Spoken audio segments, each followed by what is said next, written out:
Hey guys, welcome to the stream. How's it going? Just wanted to get everyone settled in and everything. We got Kevin, we got Douglas, we got Aussie Chicken, we got Kevin again. Yeah, we got a lot of people in here already. Awesome. So Douglas, well, I'm here now. What's up? Guys, so today I actually have a lot of time today, so I'm gonna be going relatively in depth on the document and all my opinions about it. Yeah, probably an hour to get through it all. Greetings, Awoken. Welcome, Douglas. How you doing? I haven't been posting videos in a while. That's because of life things, and then also January is pretty slow for YouTube views anyway. So myself and a lot of YouTubers tend to hold back content releases in January and kind of, get a stockpile to start posting in February. So yeah, I am definitely a fan of the fact that they have a new spellcaster monk, and I think it honestly is relatively strong mechanically, as is, just because the new monk is pretty good anyway. But I do have some criticisms of it, other than the obvious level 17 thing, but we'll get to all that. I have read through most of this already, and I have a lot of opinions already. There is some stuff I haven't gone super in depth on myself, so reading through it myself on stream will be able to go more in depth. Before I get into it too much though, I did also release my own Sorcerer subclass today on my Patreon. It's in the link down below in my description. Later in the stream, I'm gonna, after I go over the document, I'm gonna go over the level 3 ability of this new Sorcerer. This is the art that I got for it. It's the multiversal sorcery sorcerer. So yeah, we're gonna go over the level 3 feature after I'm done with the document, so stick around for that. I'm gonna read chat a little bit before I get into it. It needs more stuff and a fix for level 17, but otherwise it could be good. Yeah. Oh yeah, I'm gonna turn down the music. Actually, you know what, guys? I'm actually gonna turn off the music. The main reason why is I'm gonna edit this into a video later, and yeah, so we're just gonna do my voice only. That was just for the intro. Choosing to use the sorcerer spell list over the wizard list is an interesting choice, but I'll take whatever I can get. Yeah, I think they mostly did that to be different, and also to add the font of magic type feature. And also, I think there's some wizard spells they were worried about monks getting. For example, Sorcerer spell list doesn't have as many summons. And for some reason, I feel like they were not into monks having summons, which I feel like is a bit unfortunate. And then Conjure Minor Elementals, I guess. But honestly, like, the fighter gets it with Eldritch Knight, and you only get it at really high levels. And they've nerfed it anyway, and you only get it for the level 4 version, so I don't really see the problem. But anyway, oh yeah, it gets the sorcerer list because both monk and sorcerer take their power from within. Yeah, I could see that thematically making sense. Yeah, sorcerers have no summons, exactly. I think that I'm gonna give my general thoughts. People were big sad they couldn't be Naruto.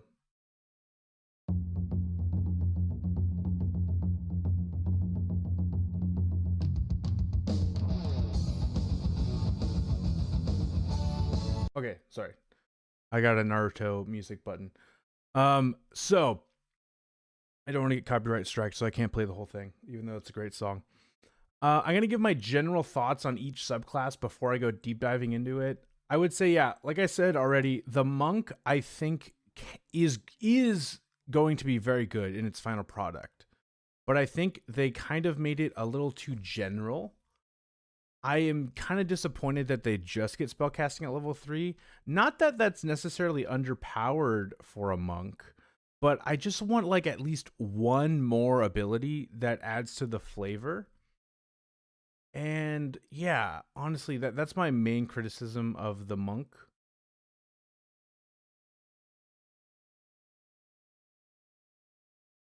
Yeah, Conjure Minor Elementals though, I feel like you get it so late though. I think it's relatively fair, but that's just my take. It would be insane on a monk. I do agree. I like the rogue and warlock the most. Yeah, so the paladin I think is good in theory. This is something I'll say for the paladin and the rogue. The paladin and the rogue are both good in theory, but I've DM'd with the 2024 rules a decent amount, and I've used the monster manual, the new monster manual, a decent amount. There's a lot of things that aren't casting spells.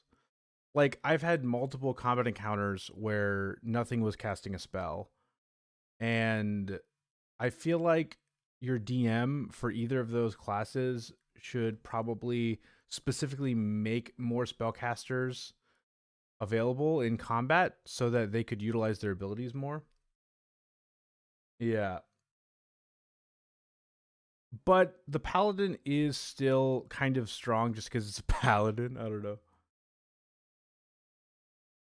Yeah, I agree with Awoken about conjure minor elementals. The warlock I actually like the most. It's my favorite, but I personally think so. The Hexblade Warlock is your quintessential Pact of the Blade Warlock. I feel like this Vestige Warlock patron could be your quintessential Pact of the Chain Warlock.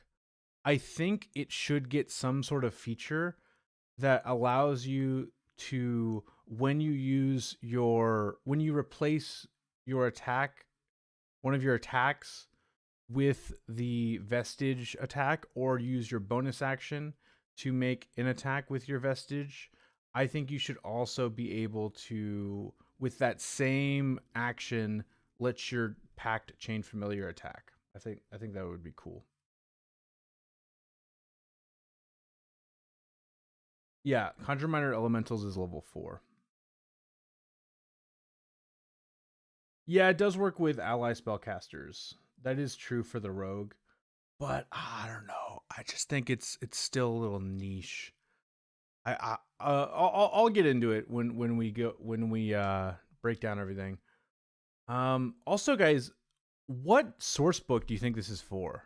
Like, do you think this is a more generalist, like Xanathar's Guide to Everything, Tasha's Cauldron of Everything for 2024, or do you think this is for a specific setting book? Because obviously there's a very specific theme with at least the paladin or in the rogue, but I can't think of a setting that is specific to these, you know?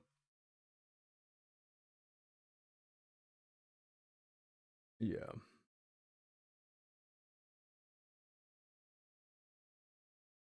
Yeah, that's the thing, Douglas, is without being able to use chain familiar well with the vestige patron, it kind of feels like a missed opportunity.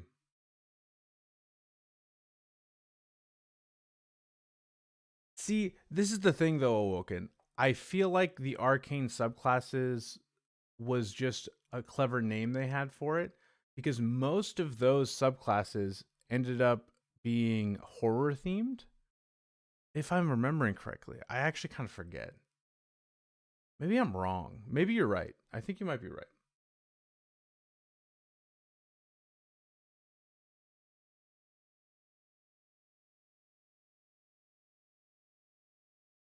Oh yeah, version of 3.5 is complete arcane or complete mage. Yeah, that would be amazing. Yeah, we'll see. Um, let's go ahead and get into it though. It's great chatting with everyone though. I love this. We got a bunch of people in right away, which is nice. Yeah. Um, I've talked about this in a lot of my streams. I don't know if you guys know, but there's actually a. I was watching what's his name? I was watching the creator Forgotten Realms live stream Baldur's Gate 3 this summer.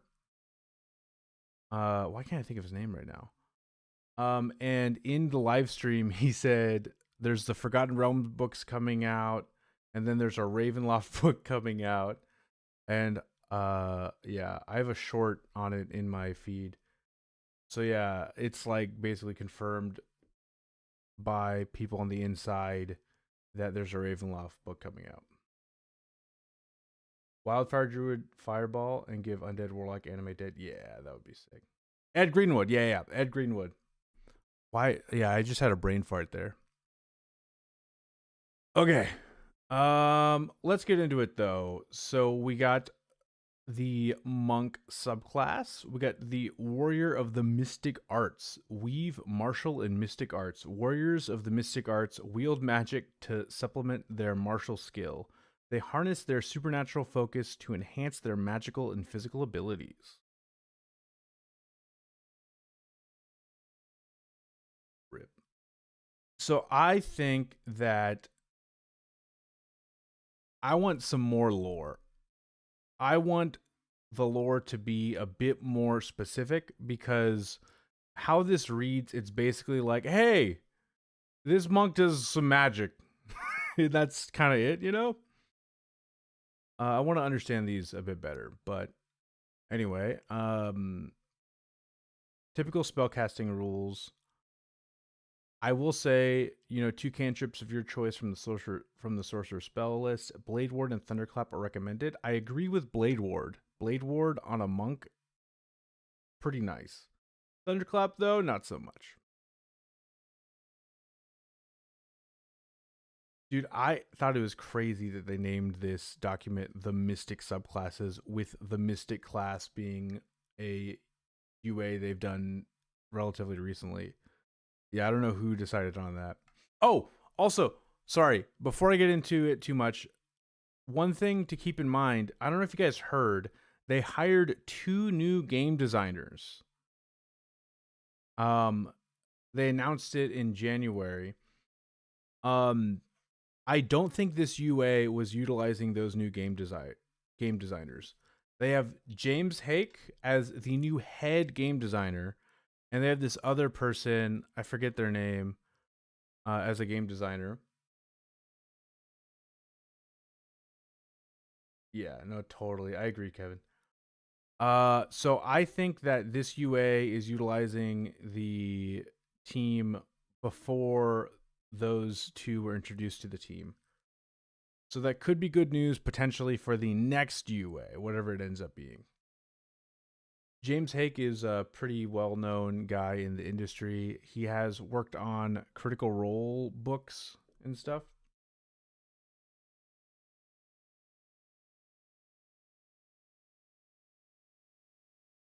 Yeah, that's a good way to put it, Kevin, for sure.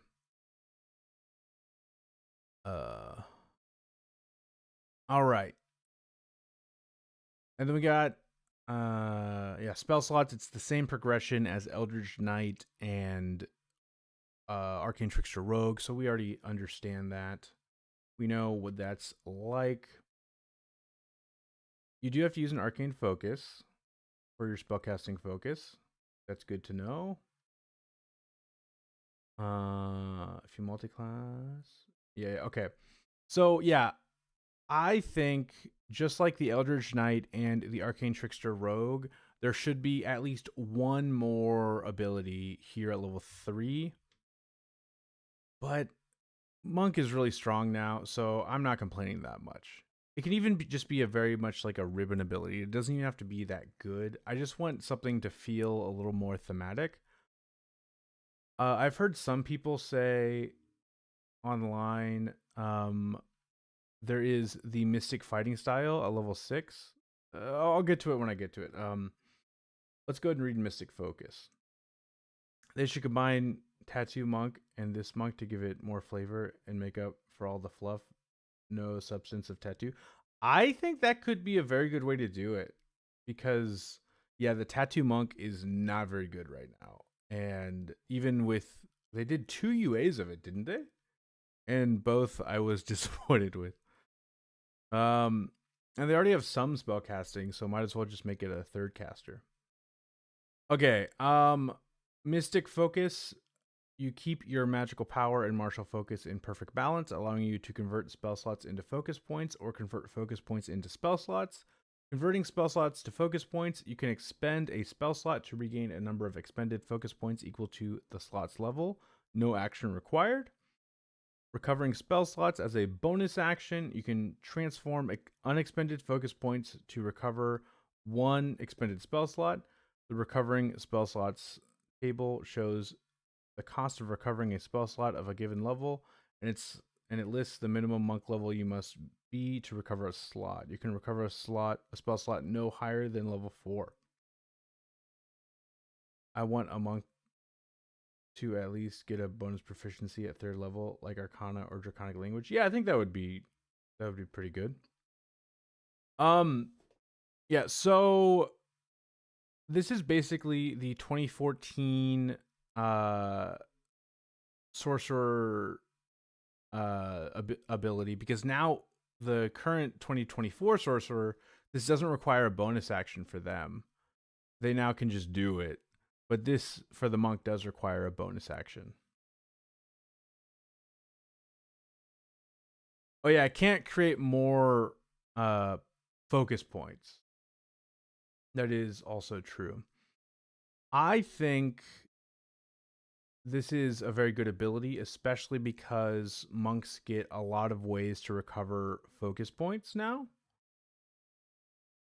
They also always get all their focus points back at the end of a short rest, if I'm not mistaken.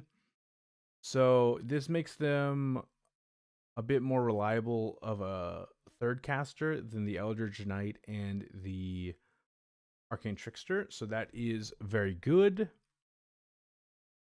And then the level 6 Mystic Fighting Style. When you take the attack action on your turn, you can replace one of the attacks with a casting of one of your sorcerer cantrips that has a casting time of an action.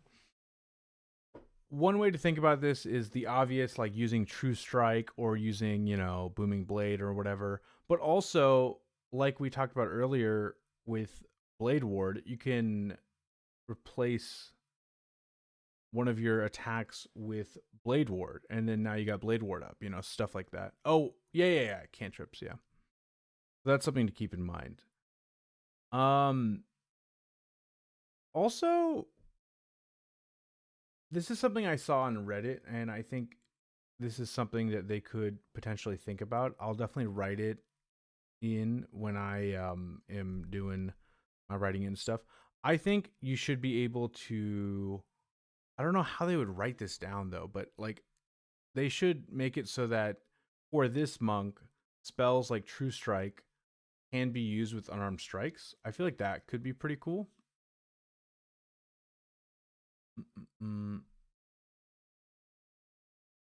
Yeah, exactly. So yeah, I think so far at level 6, it's definitely a very powerful monk. I just feel like it's lacking a bit of flavor, which is honestly a good place for it to be at. I could, like, compared to the tattoo monk, this is way better. Yeah. Yeah, it's not super creative. I think that's the main complaint I have. Whenever you expend a focus point to use Flurry of Blows, Patient Defense, or Step of the Wind, you have advantage on any saving throw you make to maintain concentration until the start of your next turn. It's at level 11. This makes it so you don't have to take Warcaster, basically, or like if you take Warcaster, it won't be as good for you. I don't know. Level 11 is pretty high to get it, but you could take like Resilient Con instead, and maybe this could be pretty good. And then we all know, if you haven't seen this UA at all yet, then I'll go ahead and read level 17. Improved Mystic Fighting Style. When you take the attack action on your turn, you can replace 2 of the attacks with a casting of one of your first level 1 or 2 sorcerer spells that has a casting time of an action. This feature does nothing at all because you could just use a magic action. So yeah. Yeah, it's a weaker version of Warcaster and technically has limited use if you think about it. So yeah. So yeah, I think that what they meant to do is they meant to have it work with any of your unarmed strikes or like any of your attacks. But with how the rules are, your attack action is your attack action and it is not flurry of blows. So yeah, this is pretty much nothing at all.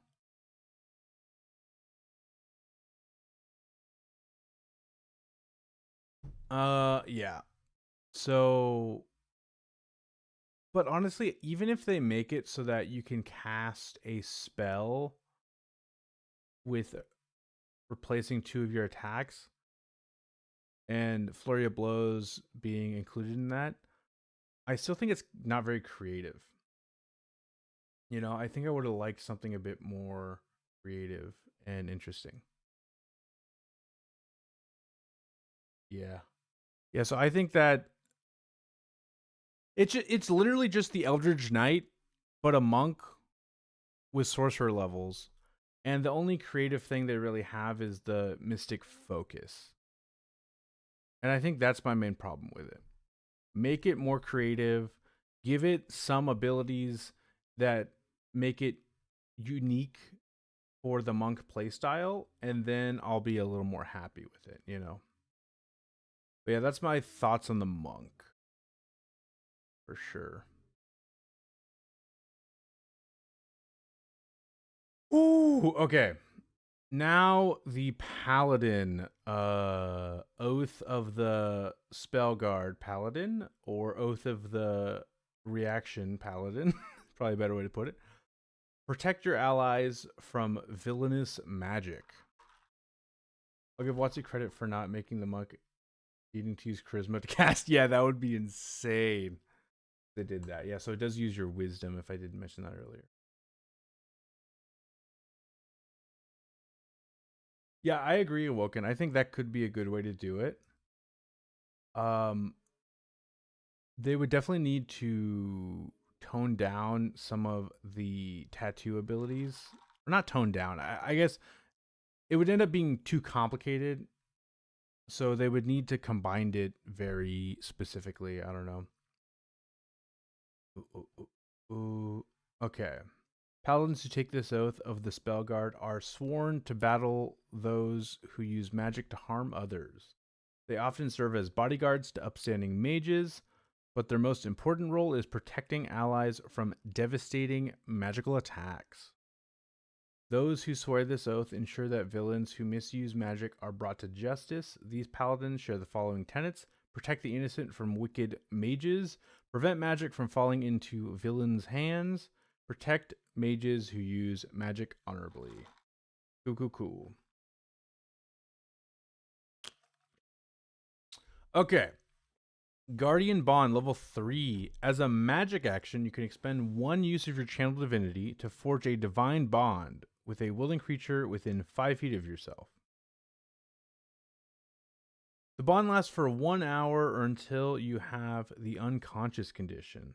For the duration, while the bonded creature is within your reach and is hit by an attack roll, you can take a reaction to add your charisma modifier, minimum of +1, to that creature's AC. Oh my god. Possibly causing the attack to miss.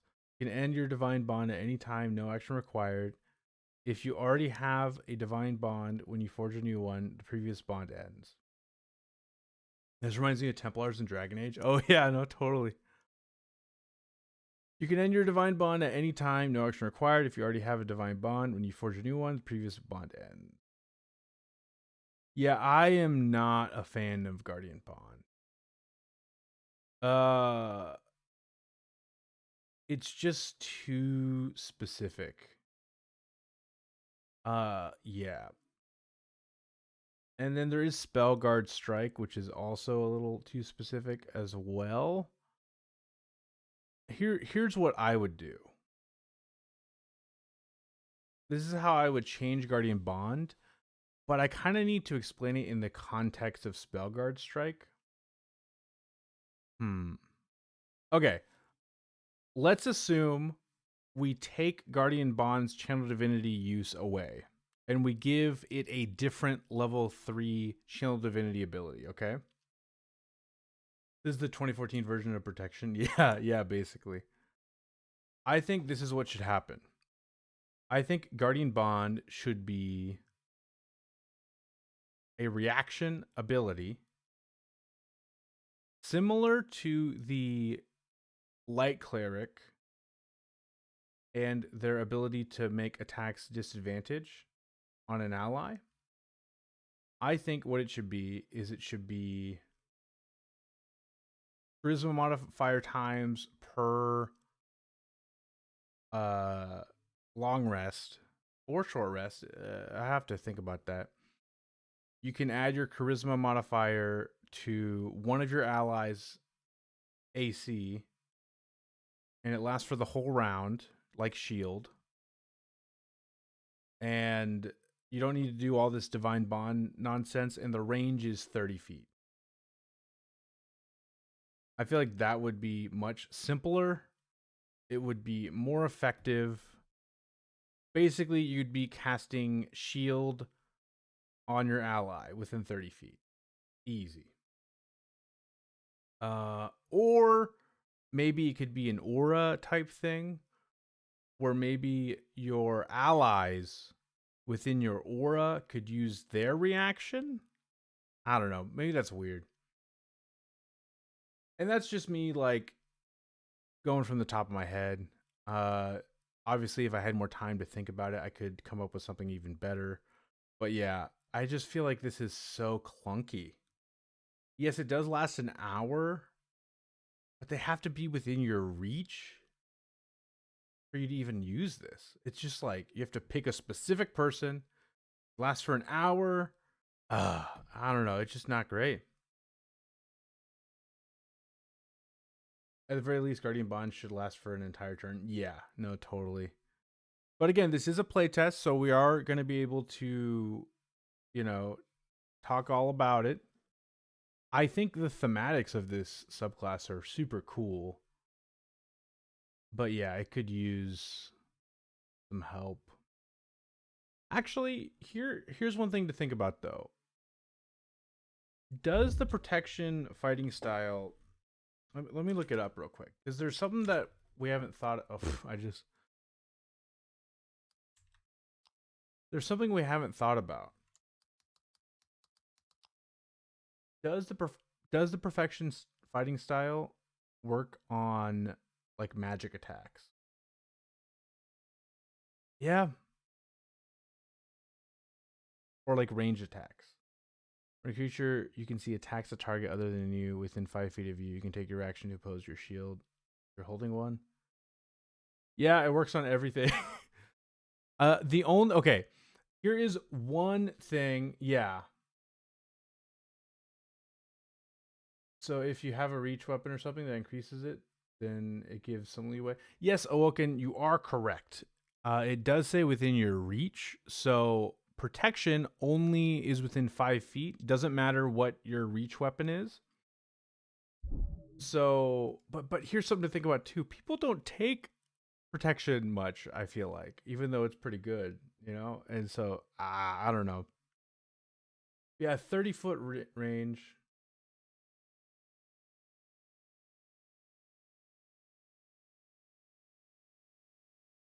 Oh, I'd like a clarification on the distance of how far the two characters can be. It says 5 feet to activate, but not.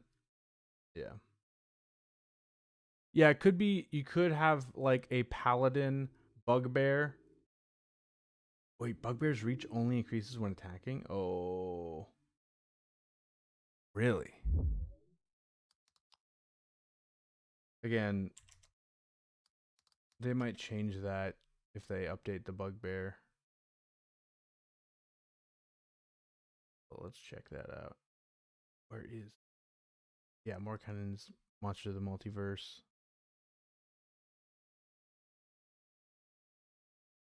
Where is it? Long Limb. when you make a melee attack on your turn, your reach for it is 5 feet greater than normal. Yeah, that's lame then. That's lame. So yeah, it wouldn't even work with Bugbear. Okay, let's go over the spell list though. We get Detect Magic, Shield, See Invisibility, Silence, Counterspell, Dispel Magic, Freedom of Movement, Autoluke's Resilient Sphere, Circle of Power, and Hallow. I think these are all great. Very thematic. If you didn't remember, now all spellcasters can cast spells ritually. So that's nice. For like Detect Magic.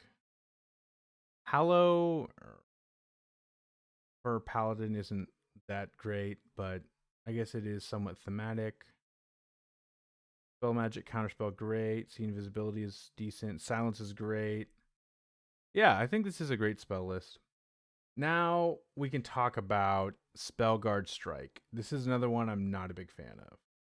So it says when you see a creature within your reach, again, within your reach, casting a spell with verbal, somatic, or material components, you can take a reaction to make a melee attack with a weapon or an unarmed strike against that creature. Yeah. Warforged Paladin with shield would be hilarious. No, totally. That would be insane. So, yeah. You are a paladin that can use their reaction so far level 3 for 3 different things. You have shield on yourself. You have your guardian bond reaction, and then now you have Spellguard Strike. Yeah. Well, Mage Slayer doesn't come up yet until we get to Spellbreaking Blade. Yeah, old Mage Slayer. Yeah, no, you're right. The thing to okay, so first, a few things to think about. The new monster manual has a lot of creatures that don't cast spells but do spell-like effects. And then there are a lot of monsters that do cast spells, but they don't use verbal, somatic, or material components. So this means that Spellguard Strike for a lot of the game is a non-feature. And that really sucks, especially when you compare it to like the Oath of the Noble Genie's Paladin. This is something that I think every designer for 5e 2024 and all 5e should think about when designing subclasses. Every single subclass, their main feature at level 3 should be something that they can reasonably use in every single combat or in every single adventuring day. Guardian Bond is technically that, but it's not very good. And then Spellguard Strike is a situationally decent ability, but it also has anti-synergy with the rest of the subclass. So yeah, that's not great. The original said when a creature within 5 feet of you casts a spell, you can use your reaction to make a melee weapon attack against that creature. This is weaker than that. Yeah, it is. So yeah, there is tons of problems with level 3. If I were to fix Spellguard Strike, what would I do? Yeah, it's weaker because there are creatures that have no components when casting spells like psionic creatures. Yeah. For an anti-spellcaster, the counter and dispel spell comes a bit late. Yeah, no, I agree, Mark. Okay, I think they should have, like I talked about earlier, level 3 Guardian Bond should be charisma modifier times per short or long rest. You can basically cast, you're not actually casting shield, but you're basically casting a reaction shield on your ally. Then I think the level 3 ability should be the level 3 ability that replaces Spellguard Strike should be a Channel Divinity ability, kind of similar to the Oath of the Noble Genies Paladin, that you use your Channel Divinity to enhance Divine Smite in some way. That's how a lot of the 2024 Paladin subclasses have been working. Maybe it is like you cast Divine Smite and you can use your Channel Divinity to do a Dispel Magic effect.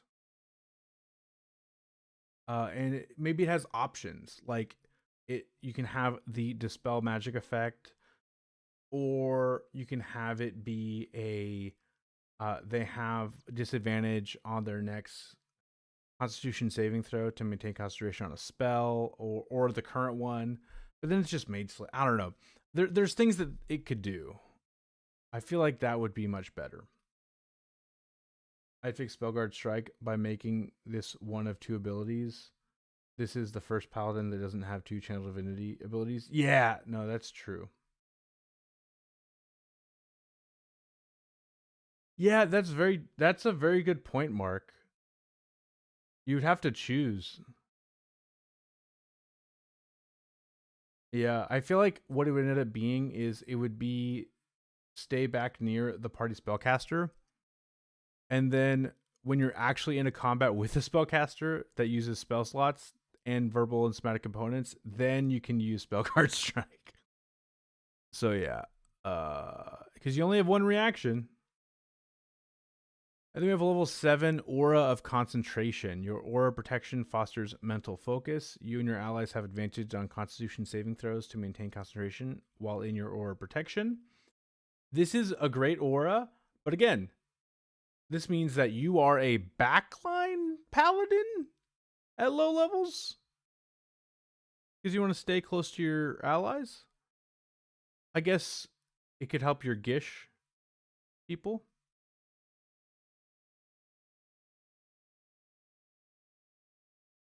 In the PHP, there's only 1 Paladin with 2 Channel Divinities. Oh yeah, that's true. They did kind of change that with the 2024 rules. That is true. You know what? Why can't Guardian Bond just be, hey, you give one of your allies like half cover or something? Something that's always on that doesn't require reaction. Or 3/4 cover or something. I don't know. I feel like that could be cool. Spellguard Strike when a creature casts a spell or uses a magic themed attack. Yeah, that could work. Okay. And then we got Spell Breaking Blade. Immediately after you hit a creature with your Spellguard Strike, you can cast Counterspell as part of the same reaction. When you cast Counterspell with a spell slot, that spell slot isn't expended if the spell fails to stop a spell. Again, this builds on Spellguard Strike, which is already situational, so not amazing. In the right situation, this is a good ability, but you have to be in the right situation, which is unfortunate. And then we got Eternal Spellguard. I don't tend to put much consideration into level 20 Paladin spell subclass abilities because not a lot of characters get to level 20 anyway. And usually these are just super, super powerful, and this is probably the same. As a bonus action, you can empower your aura protection, granting the benefits below for 1 minute, or until you end them. No action required. Once you use this feature, you can't use it again until you finish a long rest. You can restore your use of this ability by expending a level 5 spell slot. No action required. Bodyguard, while the target of your Guardian Bond is in the aura, the creature has resistance to all damage. That creature has resistance to all damage. That is powerful. You and your allies in the aura have advantage on saving throws against spells. That is powerful. Spell ward, spell attack rolls against you and your allies in the aura have disadvantage. Okay.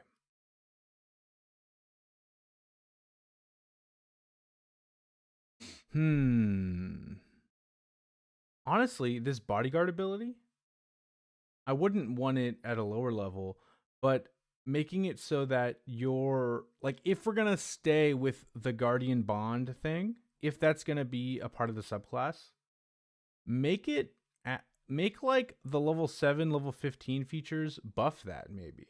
Like what if Aura of Concentration makes it so that your Guardian Bonded ally doesn't have to be within your aura to benefit. I don't know. That could be cool. But yeah, those are my main thoughts on the Oath of the Spellguard. It's too niche. If they were to release it as is, which I don't think they will, but if they were to release it as is, this could be like picking 2014 Eldritch Knight, where you pick it so that you can be a melee, you can be a plate wearing, a plate wearing subclass with the shield spell. So yeah, Aura Concentration should give a benefit to non-casters. Yeah, that's also true. That could be nice.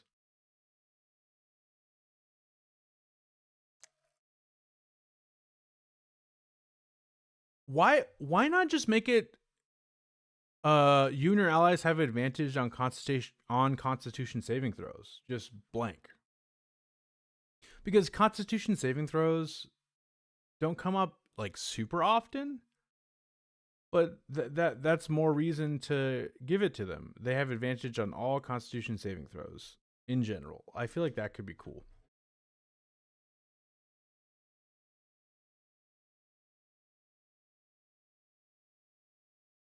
Yeah, if you play in like a Red Wizards of Thay campaign. Yeah, no, that's true.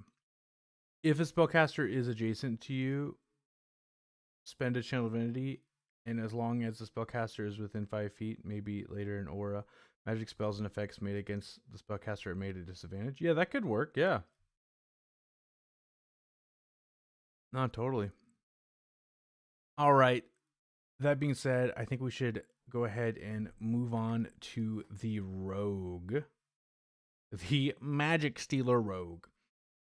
Okay, so what's funny is this is a level 7 feature, but Monk has to wait until 11th level. Yeah.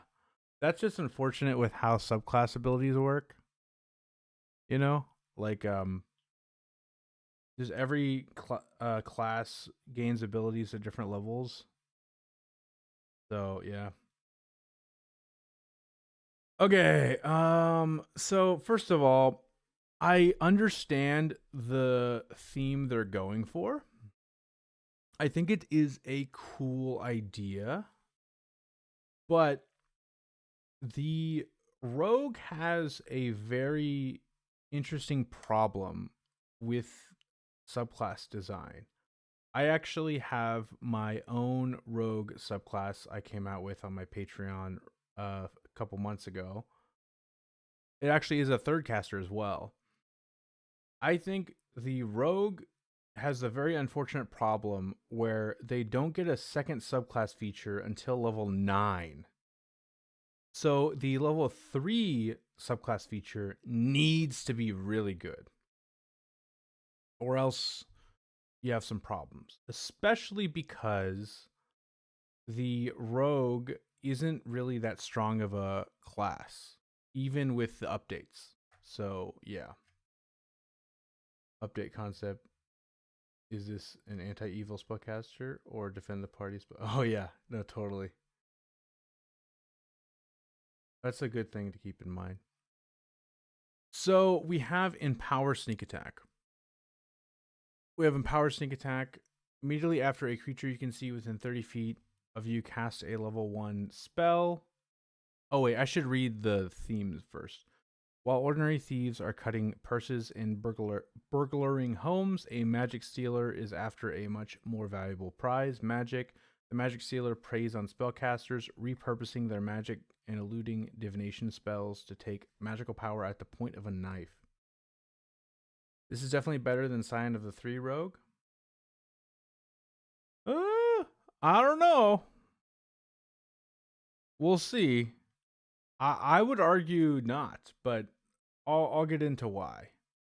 Okay, so immediately after a creature you can see within 30 feet of you casts a level 1 plus spell, you can take a reaction to absorb magical energy from the spell.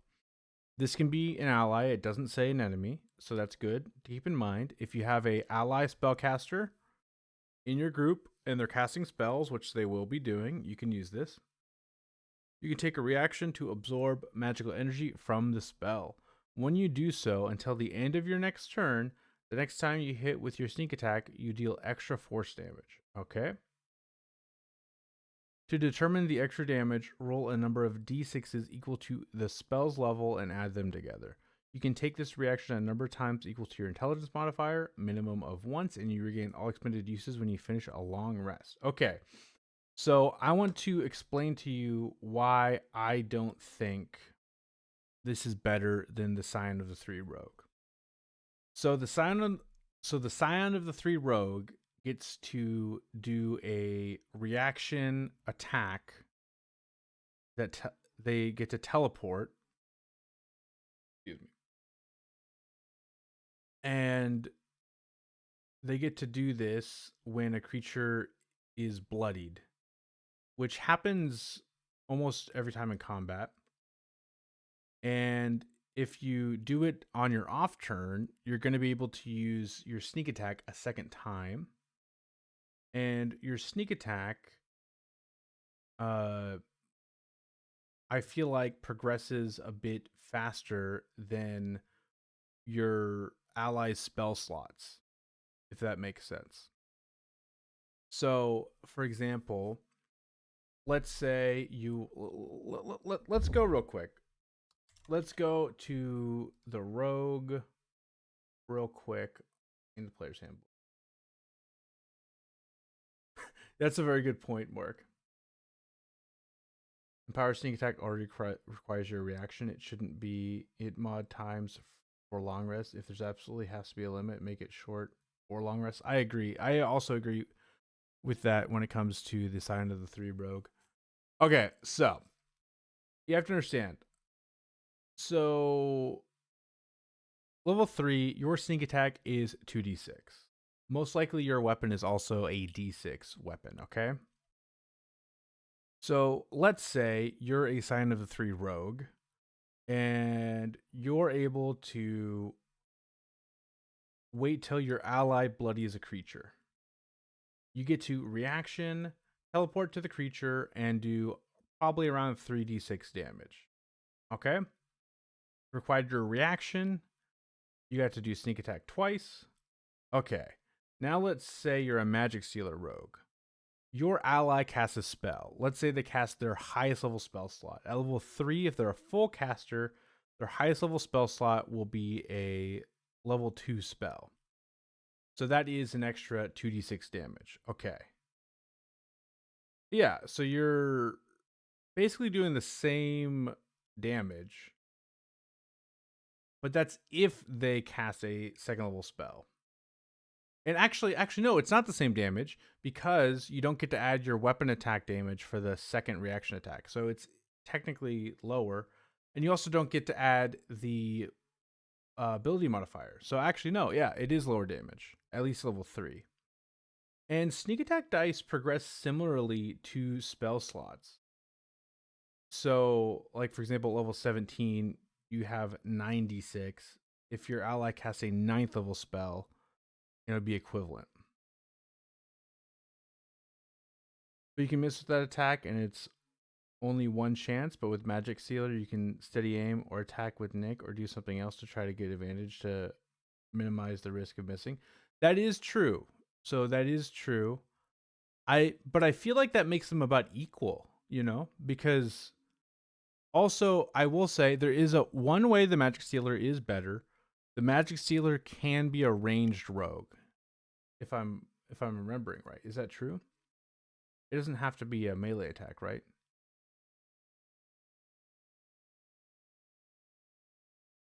Yeah. It can be any attack. So the Magic Stealer rogue would be a better ranged rogue. But yeah, I think it kind of evens out. Especially with the reliance on your allies or enemies casting spells. I feel like that's something to consider. But anyway, that's the level 3 ability. I feel like it could be better. but it's not terrible. It's pretty decent. Then we got level 3 Drain Magic. You can drain power from ongoing spells to recharge your ally's magic. As a magic action, you can touch a willing creature and end one ongoing level 1 spell or level 2 spell on it. The creature immediately recovers one expended spell slot of level 2 or lower, the target's choice. Once you use this feature, you can't do so again until you finish a short or long rest. This is a good feature. You can be a True Strike rogue and focus on int, whereas the Scion, you can't really do that since your reaction attack can't be True Strike. True. That is true. So yeah, I think the Magic Stealer is definitely easier to build around, and it is more reliable. I guess the Scion just has a higher ceiling, but a lower floor, I guess, in a way. This kind of reminds me of the what was that barbarian subclass that was in Tasha's? It's like the it wasn't the anti magic. It was like the wild magic barbarian. They had a similar ability. Yeah, basically how I feel like this would be used most often is you have a combat, the cleric uses bless, and then the combat took only a few rounds, so you can give your ally bless back, you know? Yeah, wild magic barbarian, yeah. This is definitely a pretty solid ability. It is very specific though, to a certain extent. You also can take away debuff spells on allies.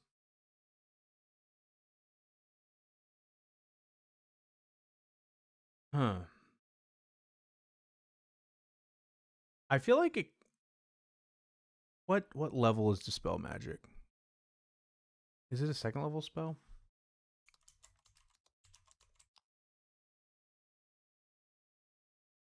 Oh, it's a third level spell. Okay. I was thinking like maybe just giving them Dispel Magic and it has an extra effect, but no. Yeah. It's like a Dispel Magic with no roll and give spell slots back. Yeah, I just wish it had. I just wish it wasn't. Um, I wish it didn't have the limit of level 2. I wish it was able to be cast at a higher level. Not cast, but I wish it could work at with higher level debuffs. It's good when you get it though. It's really good when you get it. Huh. But yeah, I think at level 3, Magic Stealer is definitely a solid rogue. But it's not really stealing magic. They should come up with a better name for sure. Level 9. Now, this is where I start to like it. I like that it has 3 different new Cunning Strike options. They've had some subclasses mess around with getting new Cunning Strike options, but they've never had one with like this many. So we got Spell Susceptibility. The target has disadvantage on the next saving throw it makes against a spell until the start of your next turn. That's very good. Disrupt Spell. The target's magical acuity is disrupted until the start of your next turn. Whenever a target casts a spell during that time, it must succeed on an intelligence saving throw or the spell dissipates with no effect. That is really, really good. And the action, bonus action, or reaction used to cast it is wasted. If that spell was cast with the spell slot isn't expended. I think Disrupt Spell is one of the best options here because Intelligence Mod, like, not a lot of casters have a good Intelligence saving throw DC unless they are specifically themed as a wizard, So I think that's great. At 3rd level, I'm fine with it being limited to 2nd level spells, but the improved version shouldn't be limited to 3rd level. Yeah. It's like that there's Cunning Strike options for ally spellcaster, enemy spellcaster, and non-spellcaster uses. Yeah. And then we got spell resistance. Choose one kind of damage. If the target has resistance to that kind of damage, until the start of your next turn, the target loses that resistance and gains resistance to that damage type.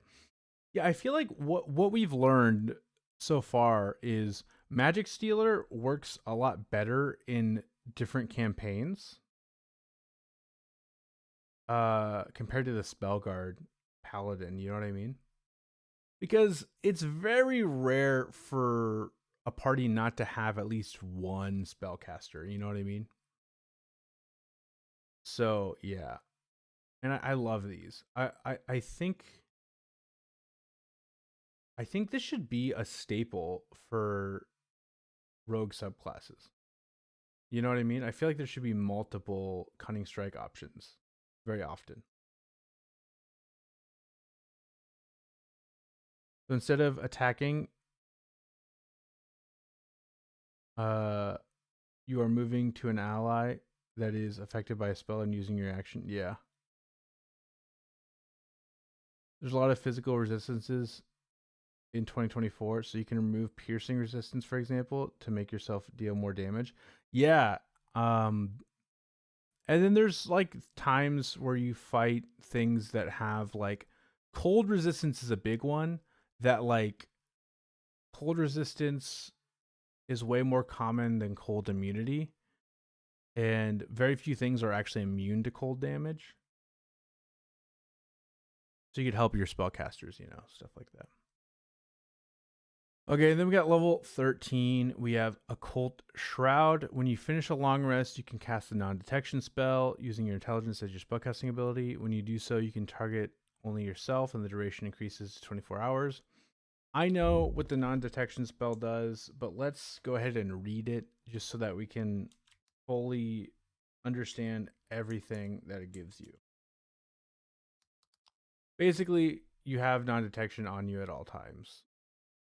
Of course, this can be counterspelled. I know I spelled that wrong. Don't worry, I'm not dumb. Spells. Is it one word? No space? It is, okay. Okay. For the duration, you hide a target that you touch from divination spells. The target can't be a willing creature.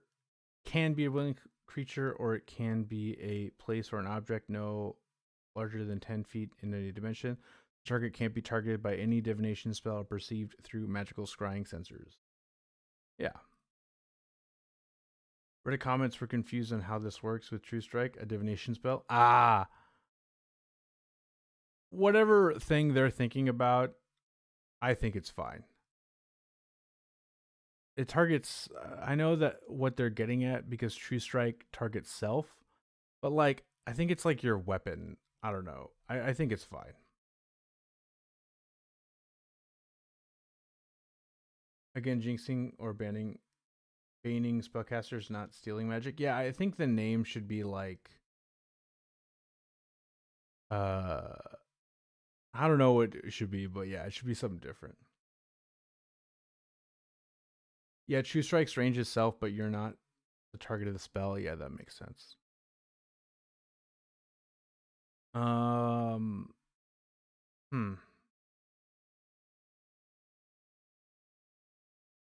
Like they could just call it like the anti magus or something. I don't know.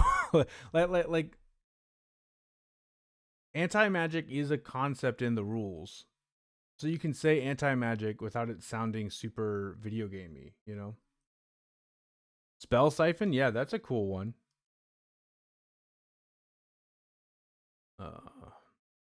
Okay, improved drain magic. You can now use drain magic as a bonus action. In addition, when you use drain magic, you can end one of the ongoing level 1, 2, or 3 spells on the target, and the target recovers one expended spell slot of level 3 or lower. Target's choice. Yeah, I feel like it should just be, maybe it should just be within the drain magic level 3 ability, and it has scaling instead of it being a whole separate feature. They unfortunately already used Spell Thief as the arcane trickster capstone, and this subclass is inspired by the old Spell Thief class. Yeah, but again, Spell Thief also wouldn't be accurate to how it works.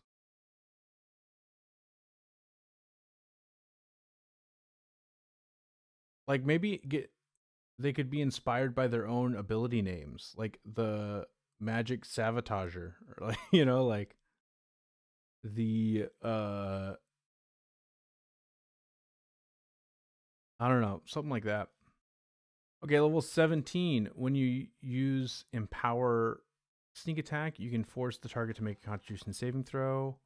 DC 8 plus your Dex and okay, and proficiency bonus. On a failed save, the spell dissipates with no effect, and the target has the stun condition until the start of its next turn. Okay. This sucks for people doing a True Strike build.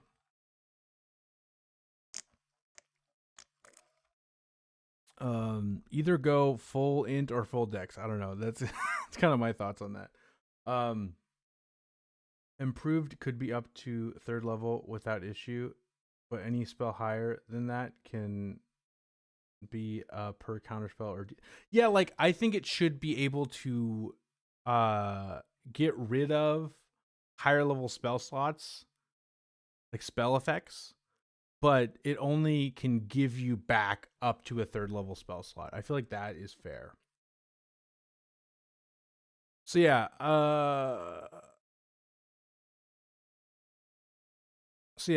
Eldritch Implosion is based on your dex, which I think will be better for you if you're playing it straight. But if you're going for a True Strike build, it kind of is anti-synergy a bit. But you are level 17, so maybe your dex and your int are relatively high. I don't know.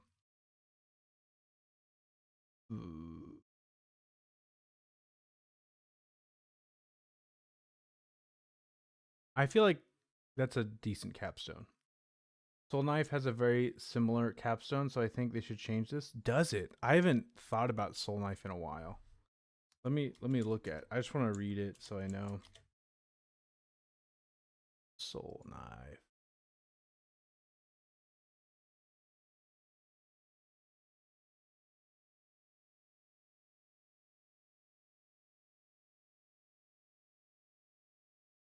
Ah, it stuns them. I see what you're saying. It's like it's like a saving throw to stun them. This one does last for a minute though. Honestly, okay, I did this for a barbarian subclass that I made for like very high level. Just make it the paralyzed condition. Make them paralyzed. Why not? It's just till the start of its next turn. You're level 17. They have to fail a saving throw. Fail con save, paralyzed for 1 round. Boom. I think that's cool. Oh yeah, Dex Focus also helps with Cunning Strikes DC, so you need to focus on both, even with True Strike. Ah, that is true. Also, it works on ritual spells. Yeah, I've heard people talk about that. Drain Magic works on ritual spells. I'm fine with that too. It's only once per short or long rest, so it's not like it's happening all the time, you know. Yeah, just make it stunned. That's my take. I feel like that would be cool. Okay, and now we have my favorite subclass. It's mostly because Warlock is my favorite class. We have the Vestige Patron Warlock. Okay.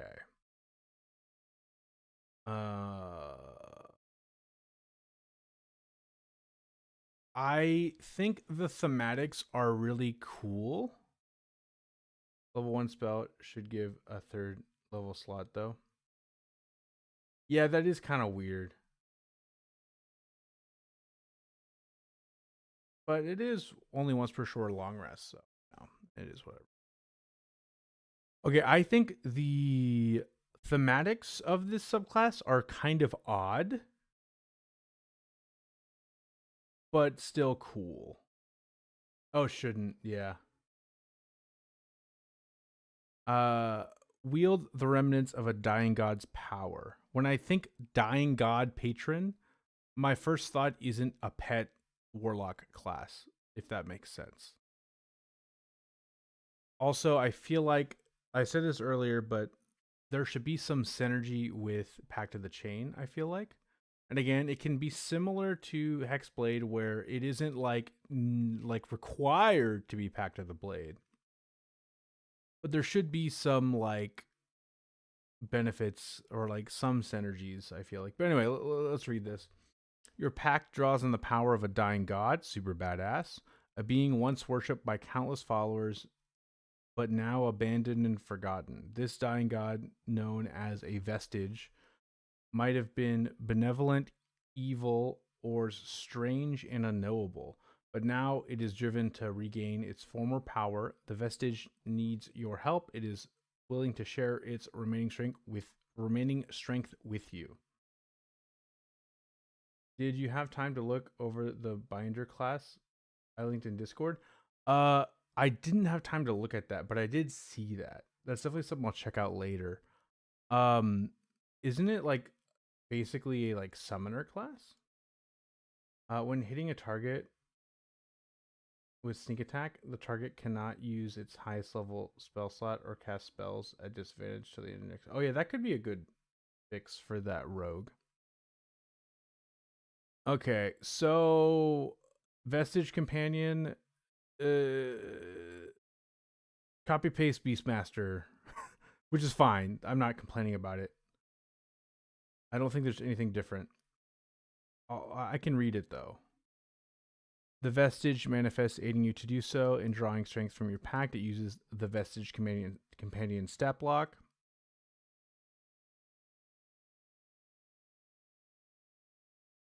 Oh, I see what you're saying, Kevin and Awoken.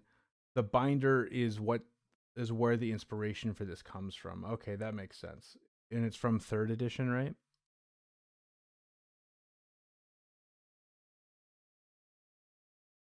I'll check it out for. I'll just like skim it at the very least. Oh, that's the spell thief. I clicked on the wrong.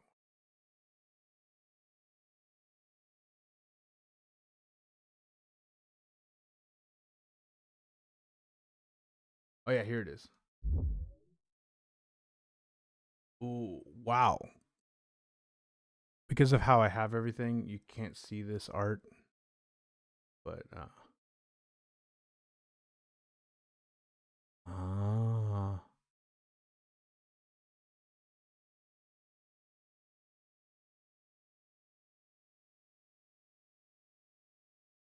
Okay, yeah. I'm definitely gonna check that out later. That seems super cool.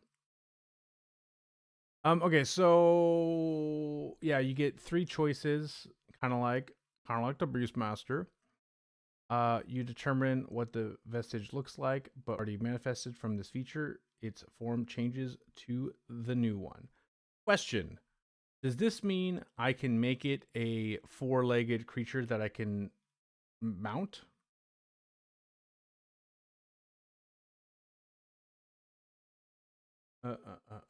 Warlock subclass should have some mention with Astral Sea where dead gods go. We back? We're back. I hope we're back. Are we back? Can you hear me? Let me check YouTube. I think we're back. I think we're good. It's small. Ah, that sucks.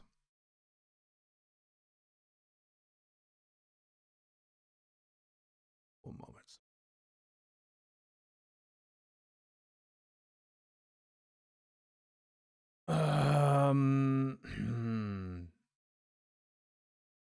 Can hear you? Yes. Okay, cool. So actually, I have a.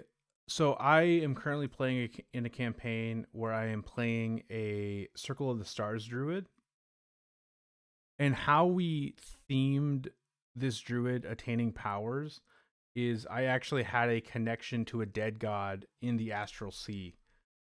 So I like these thematics a lot. But yeah, I feel like it should be maybe a little more Astral Sea themed. I feel like that could be pretty cool.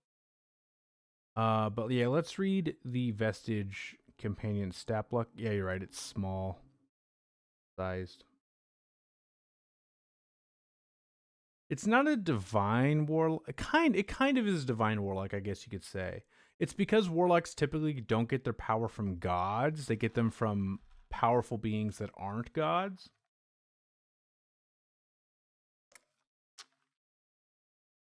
Okay. So, you know what? I'm going to bring up the Beastmaster companion just for comparison sake.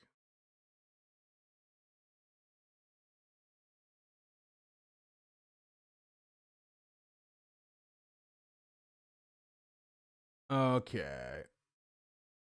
Oh, they have 3 separate stat blocks. I'll just look at the land one. So similar HP, AC, 5 plus 5 times your ranger level.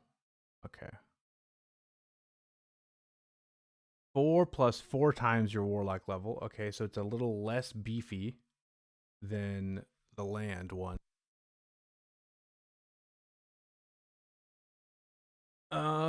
It's got some decent mental stats actually. So that's cool. Very low strength. It's a little guy though, so that makes sense. 5-foot walking speed, but it can fly 30 feet and hover. Resistance, depending on your choice, it has either fire, necrotic, or radiant resistance. It's immune to charmed, frightened, and prone, which makes sense because it's hovering. Its senses 60-foot dark vision, passive perception 11, speaks languages you know. The vestige always has a fly speed. Yeah.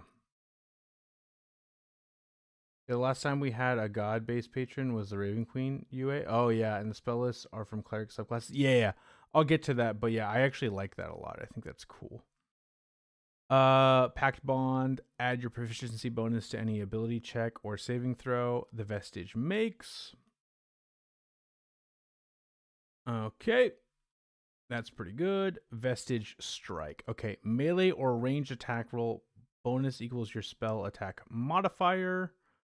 Range 5 feet or range 60 feet. 1d6 plus 3 plus your charisma modifier. Okay. Decent. And they can change it to cleric subclasses for when they make new subclasses in the book instead of. Yeah, they should do that because right now it just says the specific ones in the player's handbook. Okay, so I said this earlier, but I want to reiterate this. I don't know how they would write it on here, but I think the attack you make by sacrificing your bonus action with the vestige companion, I think it should be able to be used with the Pact of the Chain familiar when they eventually get the bonus action ability, when you can use your bonus action to attack. But see, I feel like Awoken, I feel like they could just say pick a select one of select a cleric domain.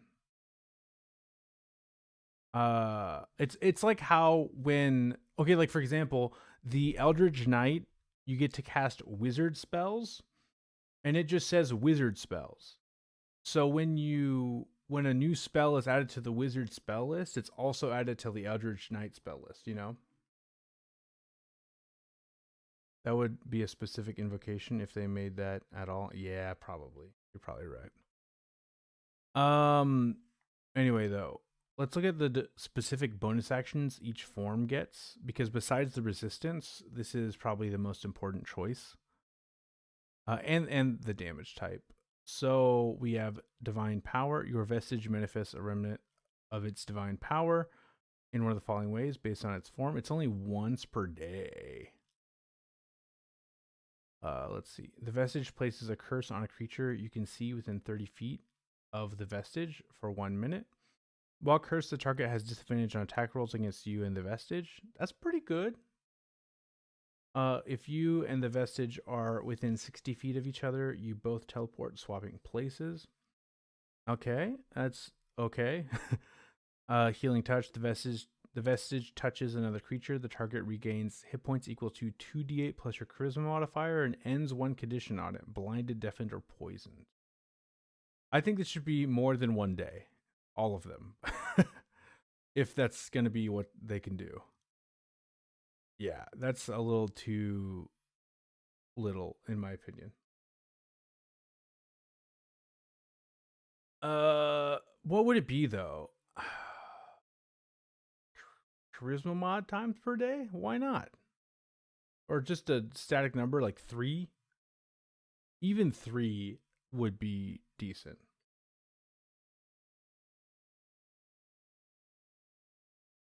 Oh, it'll eventually be more.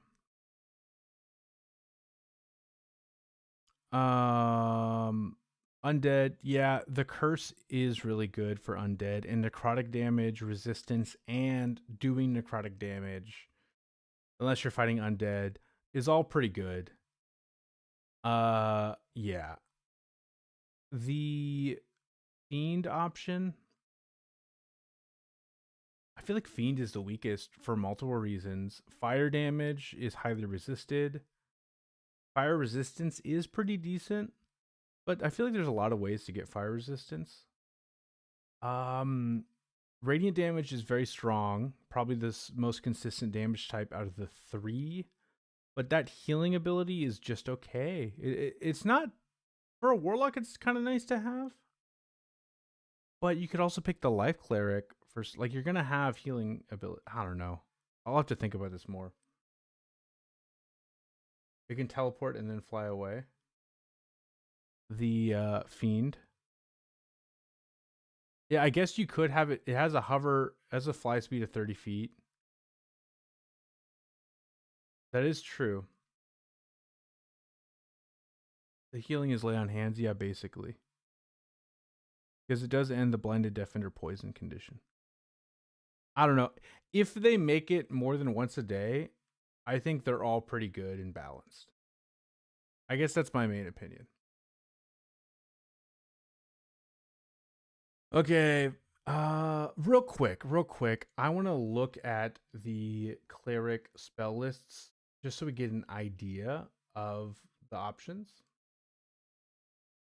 Pick the spell list from and allowed cleric subclass, and they are considered spells on your list and count as both cleric and warlock spells.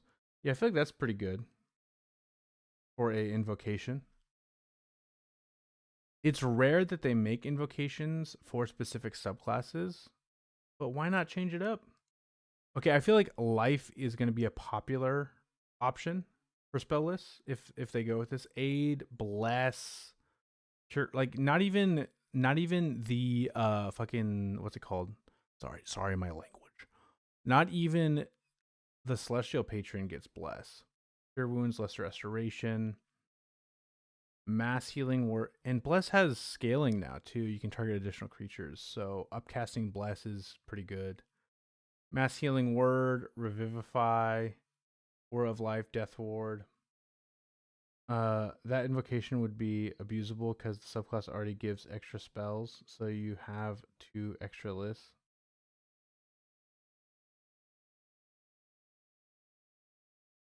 Oh, I see what you're saying. Yeah, maybe not.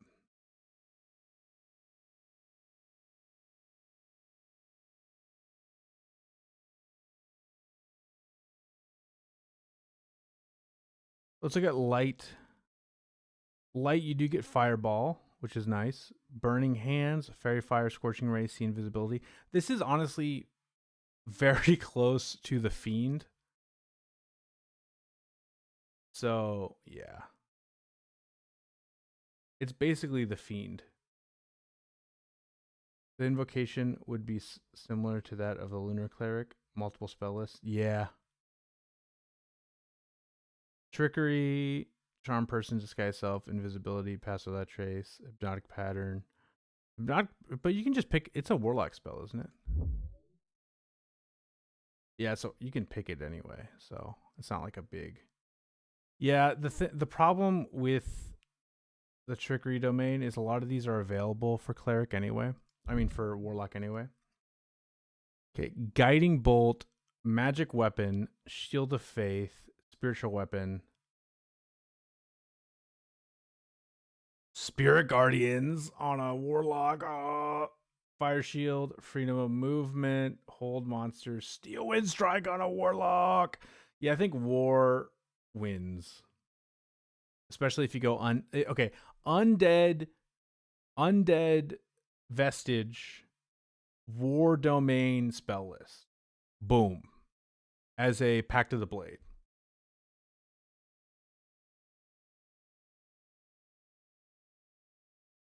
Yeah, Spirit Guardians, Blade Lock, Undead Visage. Yeah. I feel like that is the dream. That is the dream ability. Oh, the light went out. You guys can't see my cat as well. I'm gonna brighten it a bit. Put more gain on it. Whoop. There we go, you guys. Cat a little bit. Okay. Okay, sorry. Let's go back. So I really like level 3. This is a very strong level 3. Very versatile. This is probably one of the, like, warlocks are known for being very versatile, and this is probably one of the most versatile warlocks we've ever gotten, at least in a UA. So that's super cool. Like, you get to build your own warlock. Even more. Okay, let's see. Vestige recovery. Your vestige companion now regains its use of divine power whenever you finish a short or long rest, or when you use your magical cunning feature. Okay, so yeah, that is decent. Again, warlocks are pretty strong and they get a lot of abilities from the class, so I understand why level 6 warlock features are usually pretty minor. But I feel like this is gonna make this subclass such a big dip class. Like, you dip into Vestige Patron, I feel like. I don't know. Like, this should just be a part of the base stat block. That's at least 3 times per day if you do one short rest. That is true. I don't know. I just feel like that should just be baked in. But that's just me. I would want a cooler level 6 feature, at least more interesting. But again, like, Celestial gets like a shitty, like, radiant damage boost of, like, you get 5 extra damage sometimes on one target, so this is at least better than that. I don't know. Also, like, I think also this is maybe just me, because in a lot of campaigns I play in, we don't have like a ton of combats per day.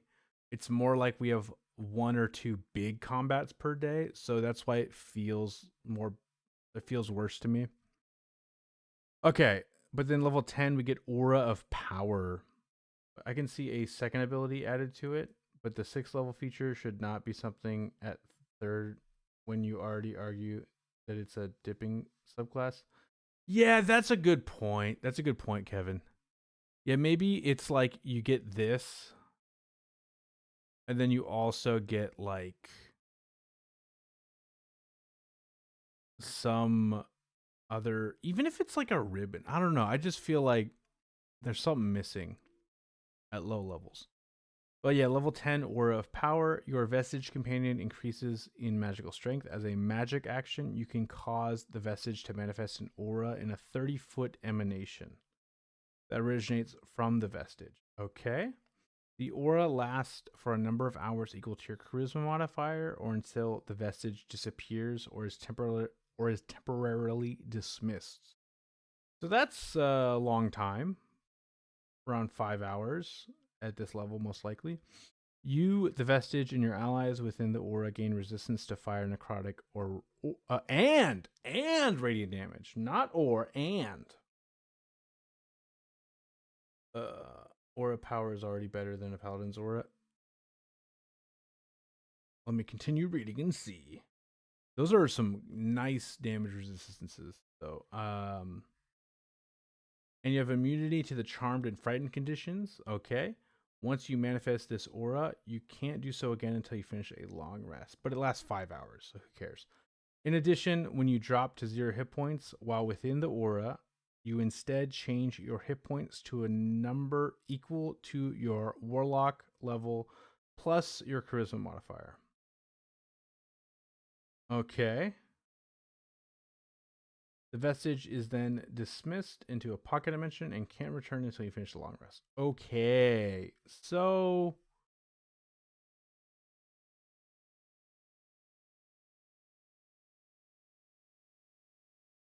I feel like it's maybe not better than a Paladin's aura, but it's definitely very good. I think the big thing going for it is that it's 30-foot emanation at level 10. That's a lot bigger than Paladin auras through most of the game. Yeah, I agree with that too, Awoken, about it dying, it going away. Um yeah, so you get resistance to fire, necrotic, or radiant, and you have immunity to charmed or frightened. And then you get a relentless endurance ability, basically. Yeah. Again, this is kind of situational because sometimes you're fighting things that aren't doing fire, necrotic, or radiant, and there are times you're fighting things that aren't charming you and are not frightening you. But it doesn't hurt, and you're level 10, so you're gonna probably end up fighting undead or fiends or things of that nature. Yeah, I think it's pretty good. Especially because if you're not fighting any of those things, you still get a relentless endurance type effect.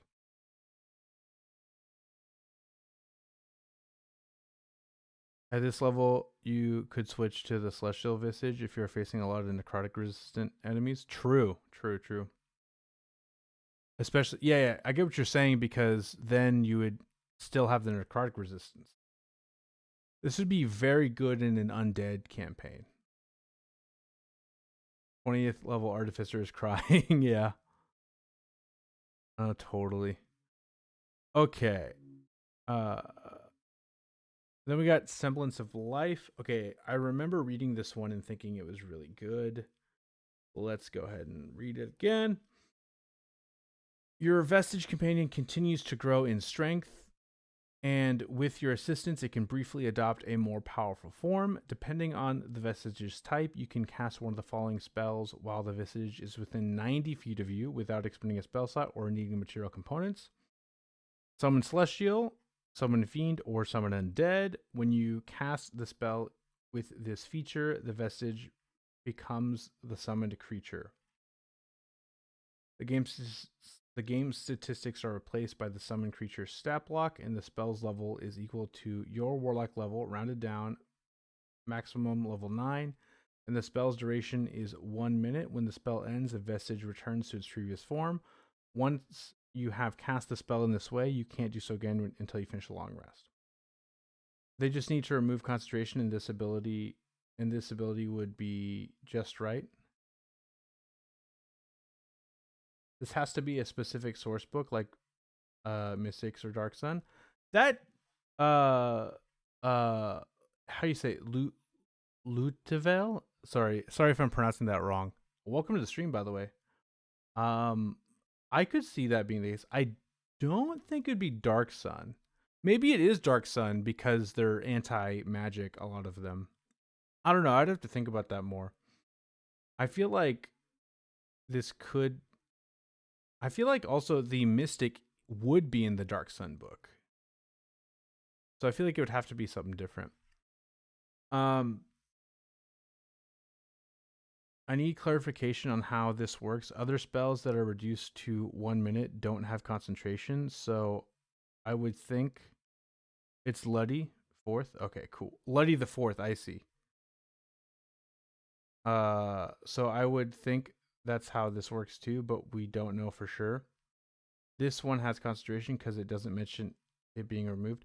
Okay, guys. So I have played up to level 20 with Warlock, and I think that it's totally fine that it requires concentration. And I'll explain why.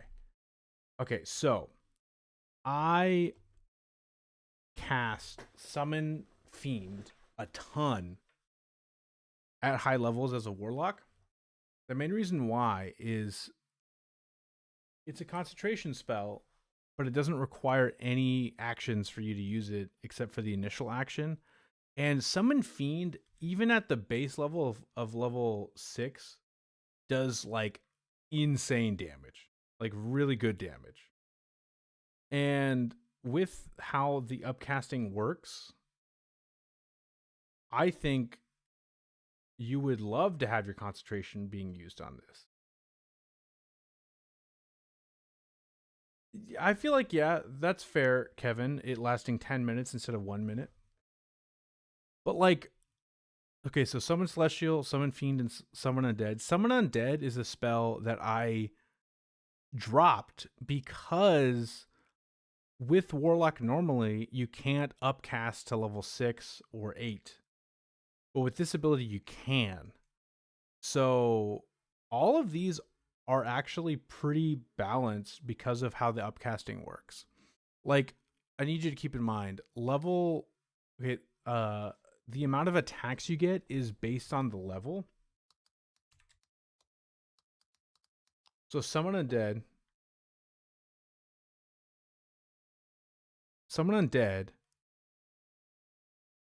the spirit makes the number of attacks equal to half this spell's level.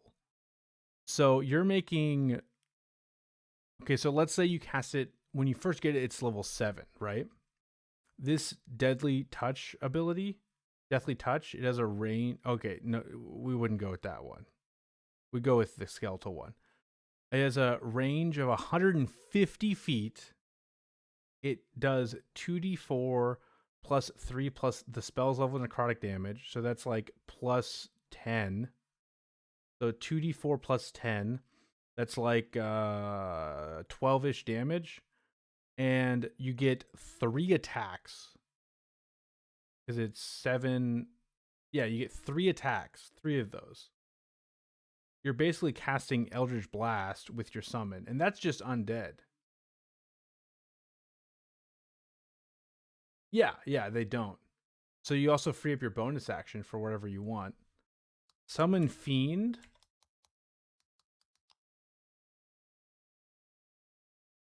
The Summon Fiend can fly if you go with the Devil option too. And it has the Fiery Strike is 2d6 plus 3 plus the spell's level and fire damage. Again, the 150-foot range. What I would do in the last campaign I played in is I would have the demon fly up super high in the air if we were outside, and it would just rain down fiery strikes at 150-foot range. Eventually, this can, when you can cast it at level 8, you're doing 4 of these. And so that's 2d6 plus 11 4 times. That's really good. And then let's look at Summon Celestial. I've never really cast Summon Celestial much. So I'm gonna have to actually look at that closer.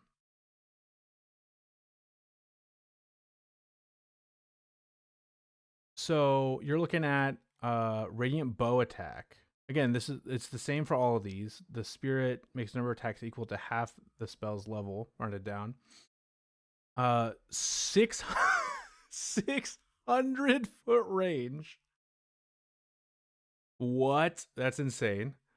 2d6. Again, you're not gonna want to do that, but still. 2d6 plus 2 plus the spell's level radiant damage. So similar to the Summon Fiend.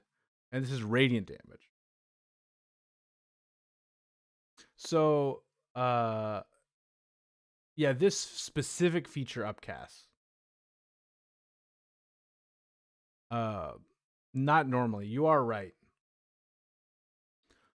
And then they get a similar healing ability that the Celestial thing already gets.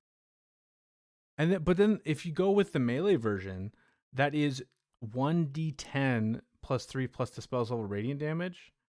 And you can choose a creature and give it 1d10 hit points.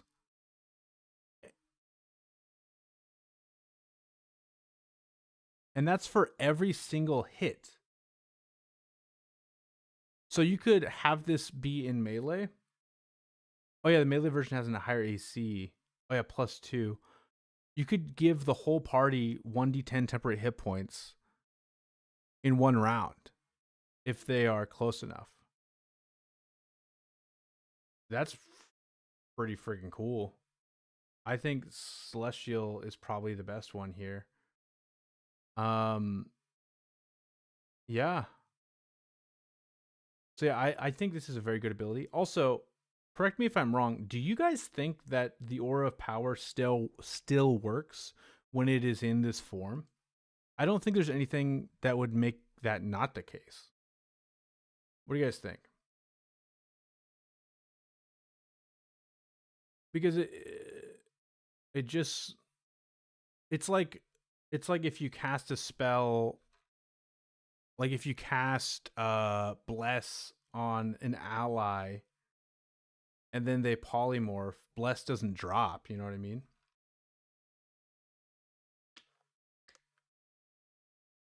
Okay. It only replaces the base statistics. The aura comes later.